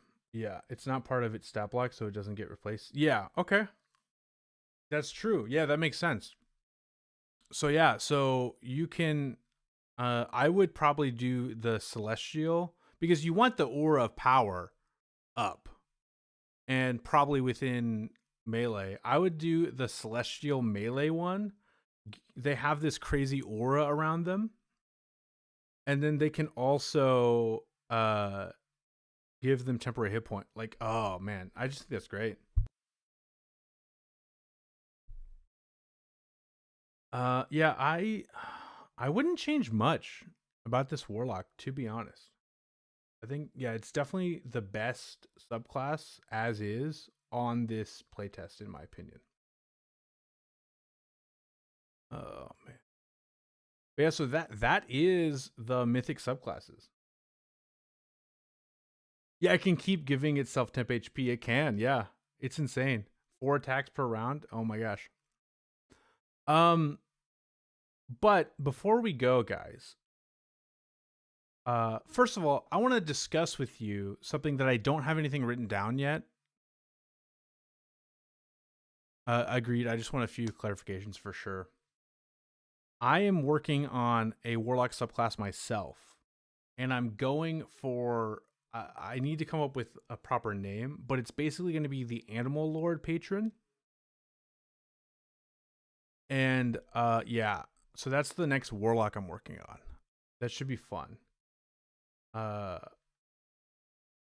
excited to mess with that.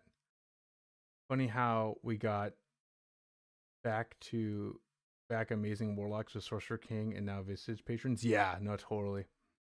But I just went with Animal Lord myself. Oh, really? Nice. We can kind of compare them then. But I also want to promote my new Sorcerer subclass that I just released today. With commissioned art and everything. This is the multiversal sorcery sorcerer, and I want to explain to you how it works, at least up to level 3, just so you can kind of see what this subclass is all about. And if you're interested in checking it out, you can. The link is in my description of this video. Here is the PDF. Hired an amazing artist for this art. And the multiversal sorcery sorcerer, conduits of infinite potential. Your magic is drawn from the infinite alternate versions of yourself that exist across the multiverse. You are a living conduit to what might have been, wielding the combined potential of all your possible selves. So basically, this sorcerer gets its magic from the alternate versions of itself within the multiverse. And D&D is a very multiverse-centric universe, like lore-wise. So it makes a lot of sense lore-wise. And then the main feature at level 3 is called Multiversal Form. What this is, were you inspired by Torment Tides of Numenera? There's a character there that has a similar vibe. Actually, no. I should look that up, though. I was mostly inspired by the movie that came out relatively like a couple years ago. You probably know it. Everything, everywhere, all at once. And also just like the general, I feel like this has been a bit popular in media recently to have this sort of thing.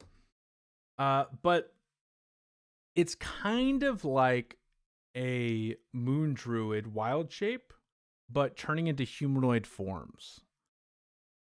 It is specifically made for the sorcerer, though, so there are some specifics that make it different than wild shape.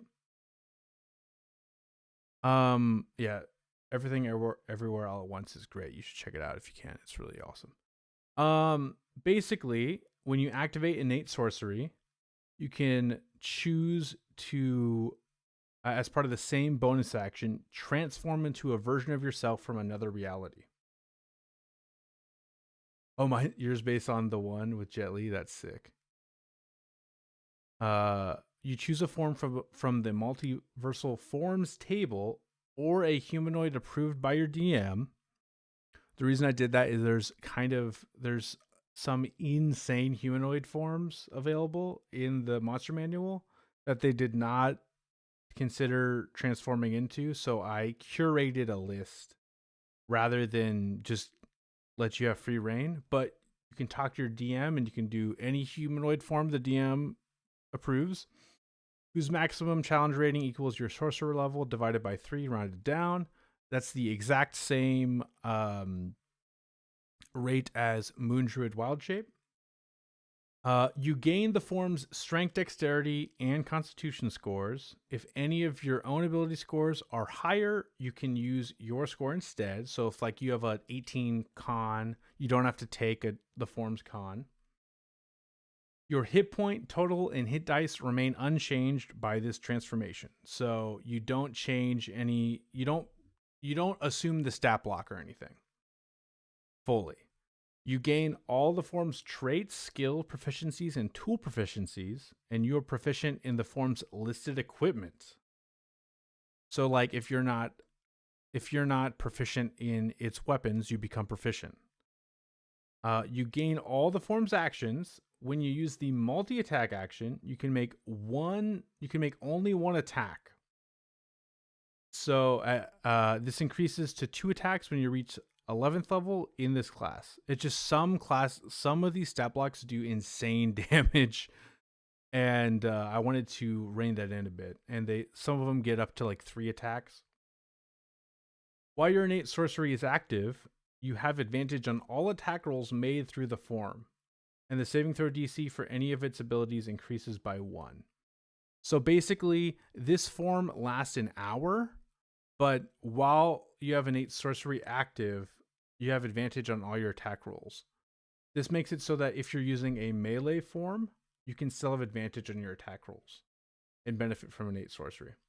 And then spells. If the form has the spellcasting feature, you can cast your sorcerer spells as normal, and you can cast the spells listed on its stat block, but only by using your spell slots. You can use your charisma modifier for the attack rolls and spell save DC of these spells. If the form doesn't have the spellcasting feature, you can't cast spells while in that form, but transforming doesn't break your concentration or otherwise interfere with a spell you've already cast. I play a Chronology wizard from whom I homebrewed a summon spell that summoned alternate timeline versions of himself. That's freaking cool. And then equipment. This one's really fun to me. You can choose to equip any of the form's listed equipment. When your transformation ends, any equipment from the form vanishes.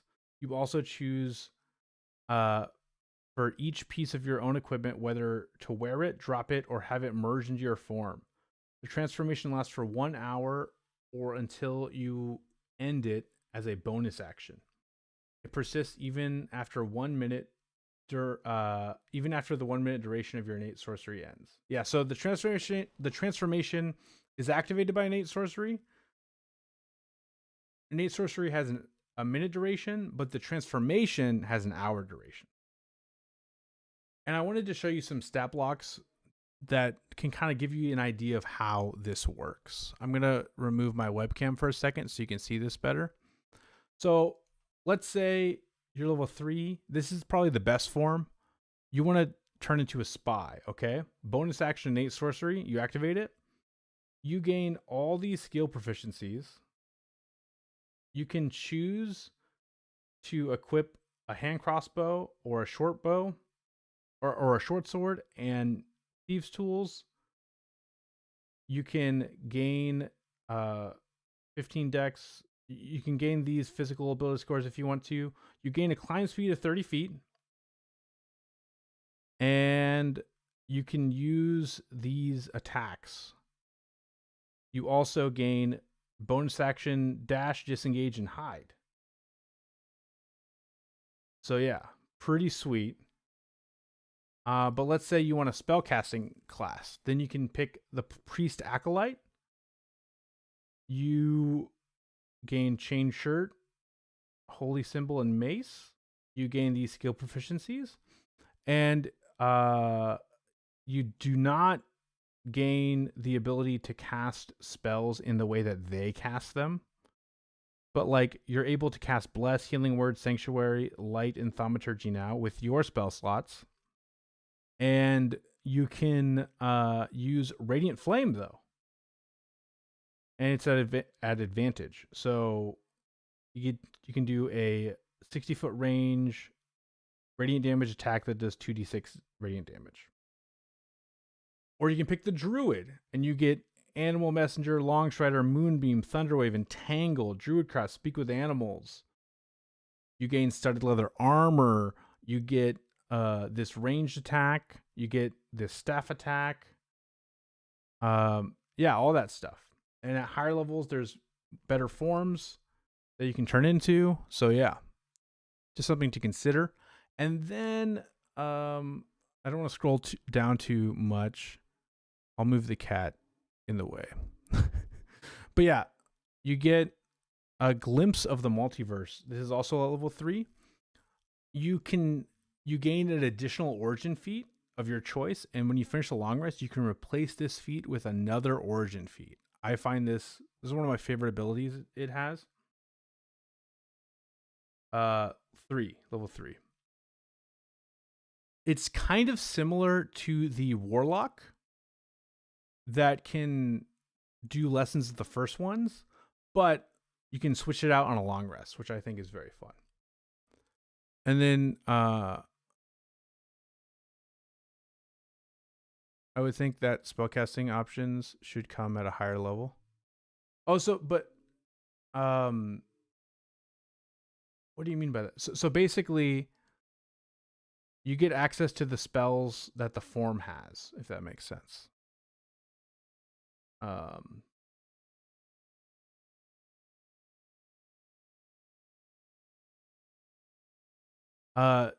You only have the Priest Acolyte. Oh yeah, you're right. You're right about the Druid. Sorry. You're right about the Druid. The Druid is at level 6. There's a little table I have right here that you can see. But the Priest Acolyte is level 3.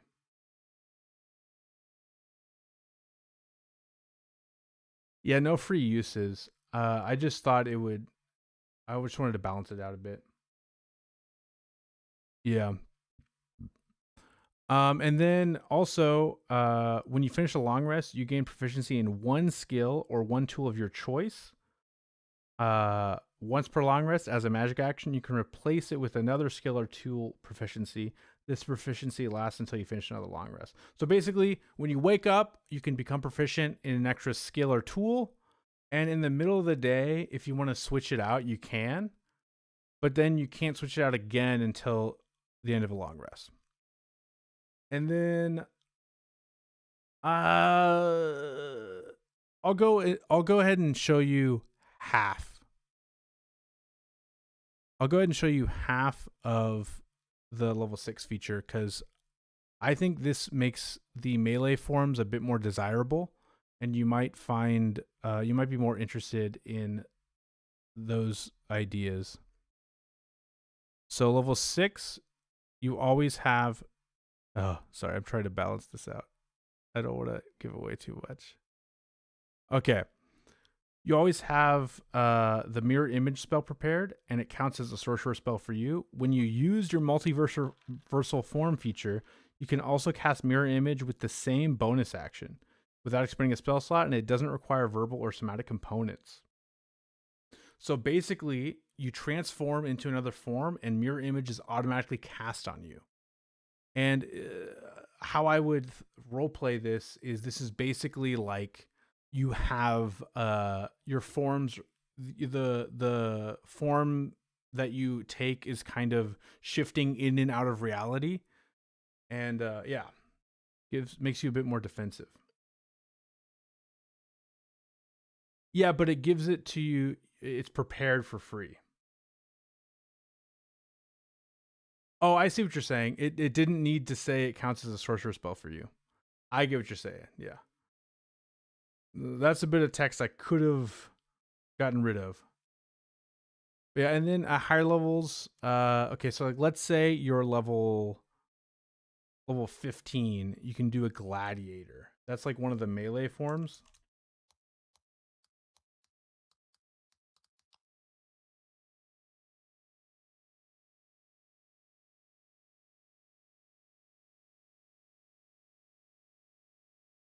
Again, the spellcasting forms are definitely probably going to be what most people go with. But let's say you wanted to go with a melee form.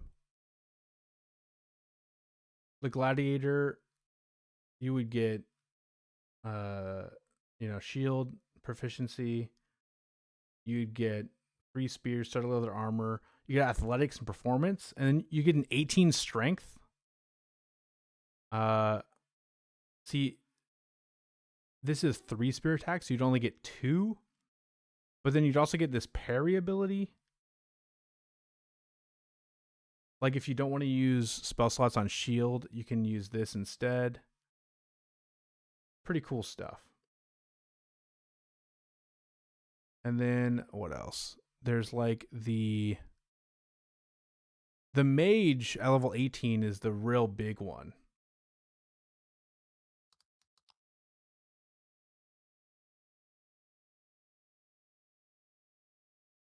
You get all these spells: counterspell, shield, misty step, cone of cold, fly, invisibility, fireball, mage hand, prestidigitation, mirror, mage armor, light, detect magic. A lot of these you'd probably already have. But then you get arcane burst. Problem is your attack will always be better than the monster's attack. Like the gladiator has a +7, but a sorcerer and fighter have a +8.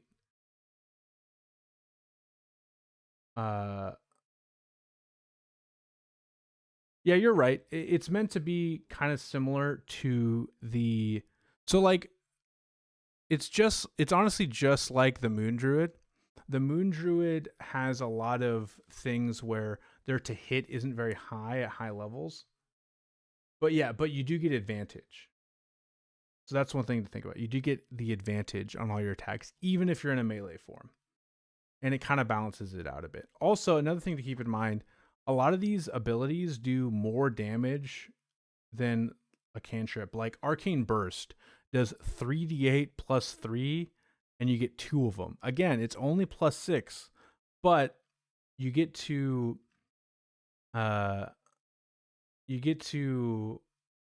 they're at advantage, basically, is what I'm saying. And also there's stuff like this, like this, the spy, this is at 3rd level that you get this. It does 1d6 plus 2 piercing damage, but it also does 2d6 poison damage. Like a lot of these monsters have these like little things that add more to it, you know? The druid, I think this is at level 6 that you get the druid. You know, you get this bludgeoning damage plus some poison damage, or you can do 3d6 radiant damage. Like there's all these little tiny benefits that you get, you know? So yeah. But yeah, that's my multiversal sorcerer. I would add somewhere maybe at 6th level that you get the stat blocks attack modifier on your own, whichever is higher.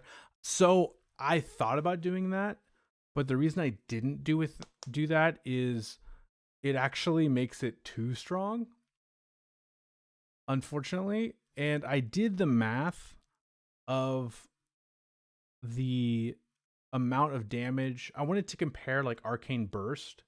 I wanted to compare it to the like a cantrip at the same level, and with the advantage it ends up being similar. Yeah, also I did add that you get to use your attack modifier for spells. So for example, Arcane Burst is using the mages to hit, but if you cast Cone of Cold or Fireball, it's using your like spell save DC. And then even stuff like what's another monster that is on there? Okay, like the Pirate Captain. Actually, I want to use spellcasters. I'll just show you. Unfortunately, there's not as many spellcasters available in the monster manual that I would have liked. But like, okay, yeah, like the Pirate Captain, Captain's Charm, this bonus action ability, Wisdom saving throw DC 14. For these abilities, it uses your spellcasting ability modifier. So the Wisdom saving throw is your spellcasting ability modifier DC, and one creature the pirate can see within 30 feet. The target has a charm condition until the start of your next turn. So you can charm creatures as a bonus action. The pirate, yeah, stuff like that. And then you get riposte. You know, just there's all these like little cool things. But yeah, that is the Sorcerer. Next month, I'm coming out with the Passion Domain Cleric, which is kind of a Cupid themed ranged cleric gish that I think you guys will enjoy.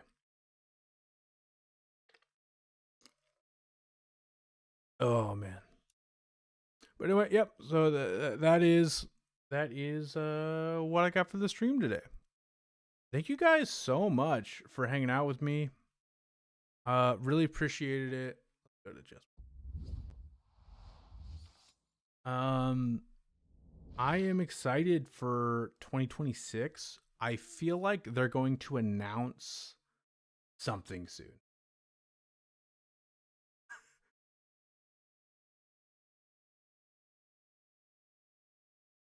Which one? Oh, the Passion Domain Cleric? Really? The Cleric Gish? I love it. I actually have a. If you haven't seen it, I actually have a playtest version that I posted before. Really? Well, I'll show you. I'll show you what I did.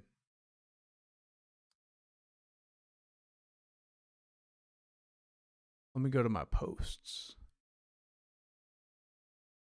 It was a while ago that I posted it. It was in my caster playtest where I posted a few different ones.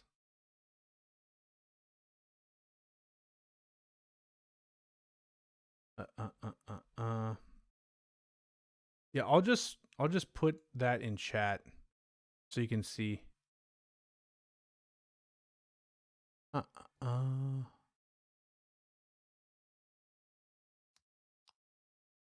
Yeah, it's that post. Ooh. All right. But yeah, guys, I am gonna get out of here. I should be posting videos again more regularly at the beginning of February. I have a few different videos in the works. Yeah, the Passion Domain came out during 3.5 and years later tried to release a UA for 5e. Really? Was it also a ranged Gish? Because I just came up with that by myself. It makes sense if it is, because Cupid is a cultural icon, you could say.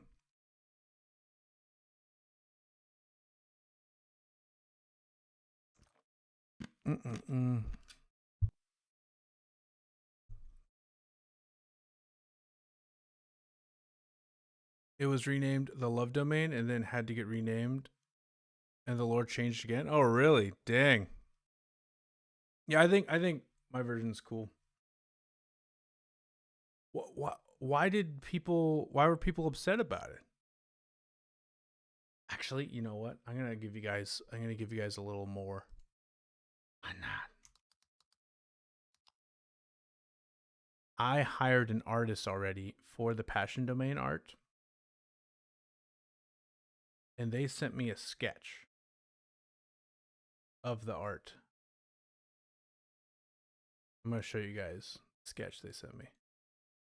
They're not done yet. It's just a sketch, but I think it looks pretty cool.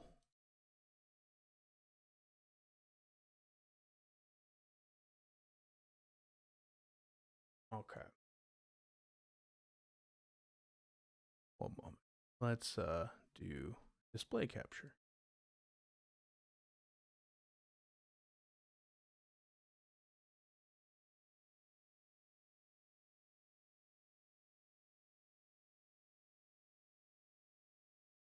Boom. Look at this. Look at this guy. This is just a sketch. This guy's freaking cool. Little Cupid character. Cupid-esque character. Yeah, no. This guy is just has arrows that charm people. That's about it.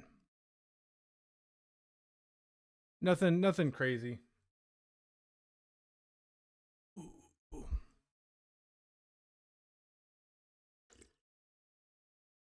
Anyway, though, thank you guys so much. It was fun talking with you guys. Thank you, Kevin. Everyone, but thank you, Kevin. You were here like the whole time. And Awoken, you were here pretty often too, for like basically all of it too. Thank you guys so much. And yeah, I'll catch you guys later.